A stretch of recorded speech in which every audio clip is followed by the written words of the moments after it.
Hey, what's up, adventurers? Thank you guys for joining me on another video. This is going to be the first video where I review some of the items that I use on my dogs. I want to mention that I'm not getting paid to do this review, by the way. This is just me personally having that habit of always reviewing any item that I buy before I buy it. And for this situation, the items that I'm reviewing, there wasn't that many reviews, and the only video review that was available online was by the company that made the item. So I don't want a review from Canadog telling me how good their product is, because obviously they're going to say positive things about it. So I hope that this review provides some insight to you guys and maybe steers you towards the right direction, whether you want to buy this item or not. Maybe some of these items are for you, maybe they're not. That's the whole point of these videos. It's to help you guys out make a better decision, because I didn't have that comfort for some of these items that I purchased. So hopefully I'm able to help you guys figure out if this is the item that fits your needs. So let's go ahead and get started with the review. This review is going to be specifically for Canadog Canicross no hands running belt, right?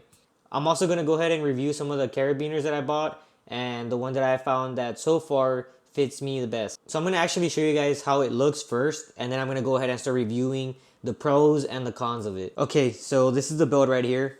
I wanted to make sure I had a belt that had a pocket, because not only does it help you put your phone in there, but it can also help you put treats. I mean, if you're going to use a belt to substitute a leash for running, you don't want to have to be carrying stuff in your pockets. You want stuff that's going to go ahead and be somewhere you can fit it, right? So I was actually impressed with how big this pocket was. To show you guys how big it fits, because the biggest concern that I had when I bought it was whether or not my phone was going to fit, because I have a pretty large phone. It's a Note, right? So a Note is already larger. I'd say it's in par with the iPhone X or whatever generation the iPhone is on right now. But it's a pretty big phone, and my phone fits in there, I mean, perfectly. There's room for, I fit my phone in here, and I'll also fit my camera, the DJI Pro that I use for recording my running. I'll put it in there if I don't have my chest strap on. If I kind of just want to run a chill run, I'll go ahead and put it in here, take it out. So the other good part about it is that it does come with a slot to put your water bottle in there. I personally don't use it because I don't like having a water bottle dangle and bounce on me. It's kind of annoying. So I don't use it, but I mean, for those of you that go on lighter jogs, it would be decent to have. Personally, if I'm already going that route where I'm going to run farther to where I know I'm going to need a water bottle, I would just buy a Camelback. But that's my personal preference. I mean, this is something to consider too if you feel that you need it. So I'm going to go ahead and put it on now so you guys can see how it looks. I have it pretty tight on me, right? Because I like it. I want it to be fit. I don't want it to be dangling around. I don't want it to be moving while I'm running. To me, that's something that really annoys me. Now, I usually tape this so that I just roll it in and I tape it, right? I'm not going to show you guys how I do it, but the reason I didn't cut it shorter is just because I don't know if maybe I'm going to buy a better one. Maybe I can give this to somebody else that wants one. Maybe in the future, I decide they come out with a better model and I decide to buy that one. So right now I'm just leaving it like this. It's not a problem for me. I just roll it down, tape it with black tape, and it's like it's not even there. That's just my personal preference. You guys can go ahead and cut it if you want, if it really bothers you that much. Also, look, this is how much slack I have, right? So, I mean, I'm pretty skinny, but I'm a size 32 waist, and this is how much slack I have. So if you guys are kind of worried a little bit about whether or not it's going to fit you, be assured that it will probably fit your waist. Now, it does come with 2 side D-rings right here. Now, these D-rings are actually pretty solid. I didn't realize they were going to be this strong. So you have the option of walking your dogs next to you like this if you want to.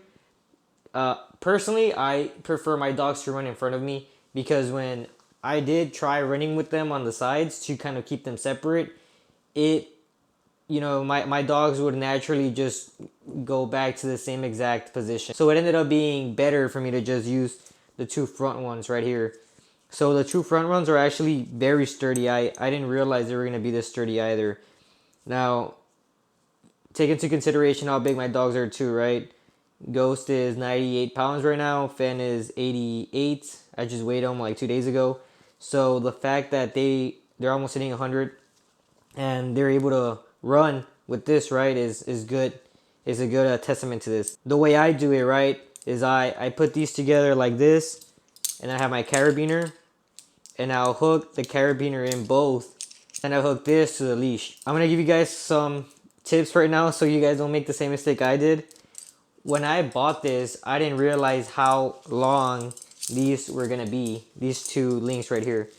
The reason that I decided to use these as well at first was because I had a 6-foot long leash.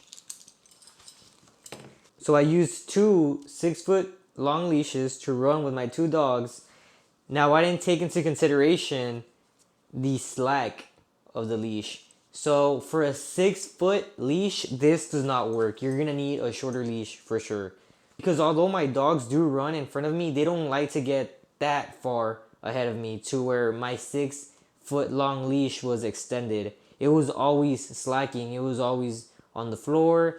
It was really, really annoying. And if you guys look at my earlier videos, you'll actually see that, and I mentioned in that video that I need to get a shorter leash, which I did.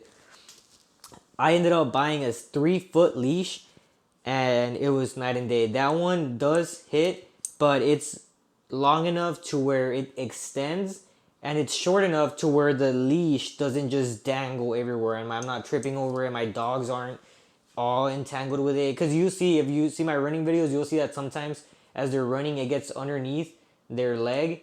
Well, that is because of how long the leash is, but with the 3-foot leash, that actually decreased the amount of times that was happening. So this is the carabiner I use. I had previously purchased one in Academy, and I thought it was going to be awesome. I thought it was going to be the, I bought it in a store. I was like, yo, this one's going to be good. It was smaller than this one, and it was kind of like a binder clip. It bent in about 2 weeks. It didn't last me that long. And it came with 3, and that one bent, and I wasn't able to close it, so I had to walk back with my two dogs, like kind of grabbing them. And it was a big issue too, because I was running and it just came off. And I mean, it becomes a habit, right? It was fans that came off, and he just kind of just kept running at the same pace. So I was like, oh, cool. He didn't notice that it came off. So I just picked it up and I just put it on. It wasn't that big of a deal for me, but I mean, if your dogs are a little bit more free, they like to roam around, and this happens, and that's kind of a big deal, right?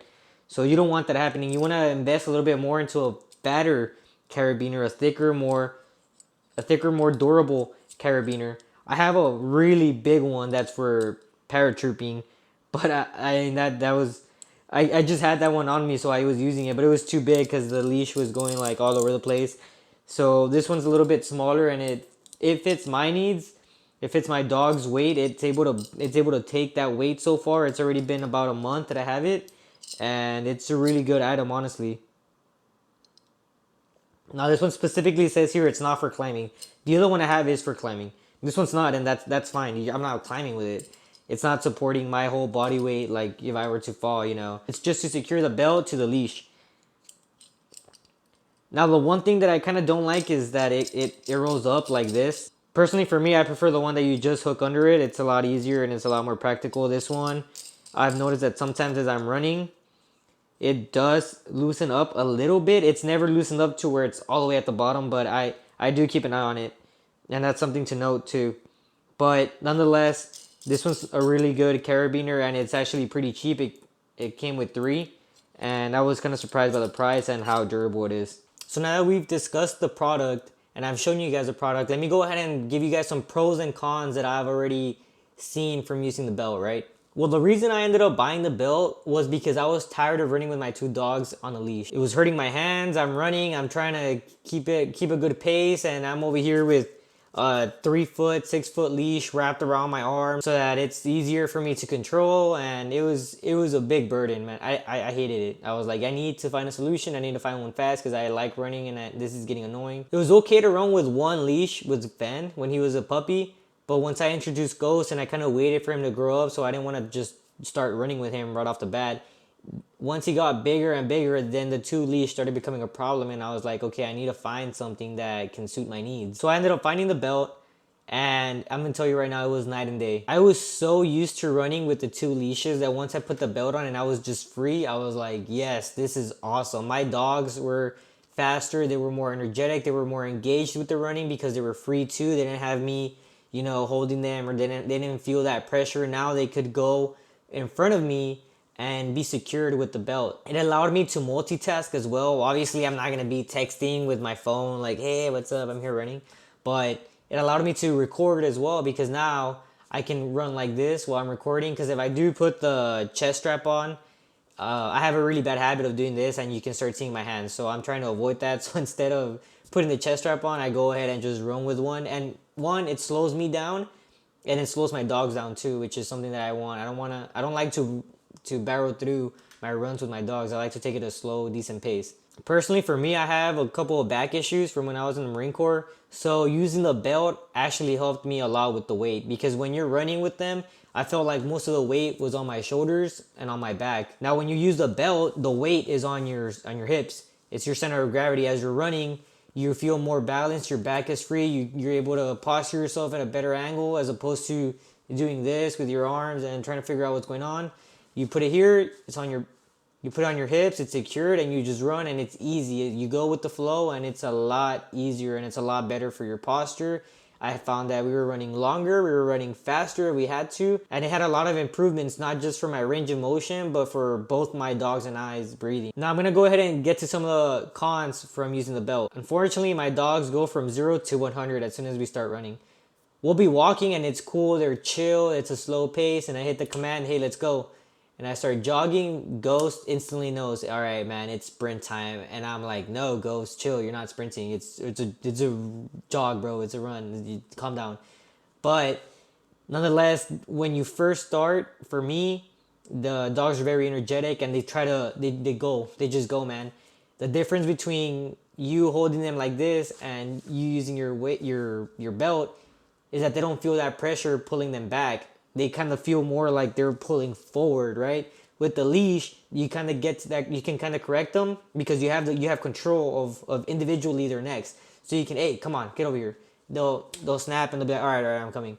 Now with the belt, it's kind of the opposite. With the belt, the dog feels like he can pull through that pressure, because you're not holding him, right?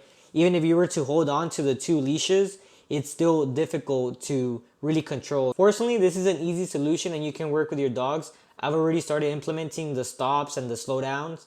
So when I say slow down, so when I say slow down, I'll push my body back, and I grab the leashes, and I just hold them, and I just start slowing down, and they slow down with me, and I praise them, hey, good job, good job, good job, give them a treat, and that's how we go. Stop as well. I'll say stop, and I'll slow down, and I'll say stop, I stop. They stop, they look at me like, hey, what's up, dude? Are you gonna run or not? My muscles are good, they're all pumped up, and I'm like, yo, sit, make them sit, give them a treat, because the last thing I want is me being dragged to the highway by my two dogs, and I'm just like on the floor, like, help me. So it's good to be aware of these things, so that's why I'm letting you guys know. Another thing I do want to mention is the price. I honestly do feel that this is a bit overpriced. I mean, I think the bang for your buck, if I would personally price this, I would wish that it was more in the $40 to $45 range. But unfortunately, the price range right now for this is $65. Now, there is other alternatives that you guys can buy that's cheaper. If you're on a budget, that's fine. You don't have to buy this one. You can buy another belt that maybe doesn't have the pouch for your phone. If you're not into that, yeah, that's perfectly fine. It's all about your needs. I'm just giving you guys some advice as to how me wearing a belt, it doesn't necessarily have to be this belt, it can be any belt. The only thing that you might sacrifice is the quality of the belt, the quality of the buckle, of the D-ring. That's something to consider. So if you guys are interested in buying this belt, I have the affiliate link down below. I also have the link to the Carabiner right below it. So that's actually it for today's video. Thank you guys so much for watching. If you guys enjoyed it, go ahead and paw that like button, subscribe. Go ahead and put a comment down below on an item that you would personally want me to review. Maybe some questions that you have, maybe something that I didn't cover here, I can answer in the comment section. That's not a problem. Thank you once again for watching. Nothing but peace and love from my pack to yours.